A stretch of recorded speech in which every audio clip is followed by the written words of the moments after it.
سلامونه د سبا نیوز ګرانو لیدونکو د نن ورځې تازه او مهمه خبرونو ته ښه راغلی. ګوتریش پر طالبانو ږغ کړی ده چې افغانستان کې د نجونو پر مخ د ښوونځیو او پوهنتونونو دروازې پرانیزي. د ملګرو ملتونو مشر انتونیو ګوتریش په افغانستان کې د طالبانو له حکومته یو ځل بیا غوښتنه کړې ده چې د نجونو او ښځو له 6 ټولګي پورته ښوونځیو او پوهنتونونو ته د ورتګ اجازه ورکړي.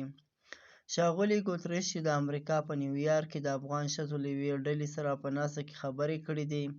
که اسلامي همکاریو د ټولنې په ګډون د نړۍ هیوادونو او نورو بنسټونو په ټینګه د افغان نجونو د ښځو حقونو ته د درناوي غوښتنه وکړي، زه په دې غوښتنه کې له دوی سره همغږی کېږم چې د طالبانو واکمنه اداره دې سملاسي پر ښځو لګېدلي تبعیض محدودیتونه لرې کړي او له 6 ټولګي پورته ښوونځیو او پوهنتونونو دروازې د نجونو په مخ پرانیزي.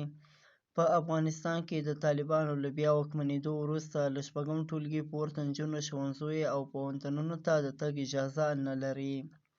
که څه هم د طالبانو حکومت دا بندیز لنډمهالی او د دوی د مشر په امر ثاني پورې تړلی بولي، خو دا دې د 3 کلونو په تېرېدو سره لا هم د افغان نجونو په مخ د ښوونځیو او پوهنتونونو دروازې نه دي پرانیستل شوې.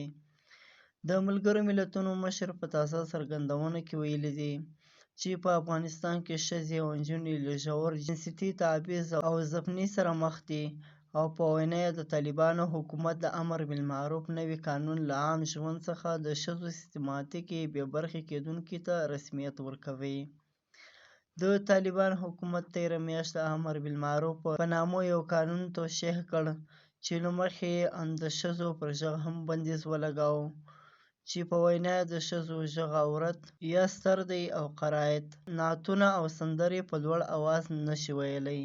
د نړیوالو ترڅنګ ډیری افغانان په هیواد کې دننه او بهر پر افغان نجونو او میرمنو د زده کړو ترڅنګ د لګېدلو نورو بندیزونو د لرې کېدو غوښتنه کوي، چې همدا د نړیوالو لخوا د طالبانو د حکومت د رسمیت پېژندلو په وړاندې یو خنډ هم بلل کېږي.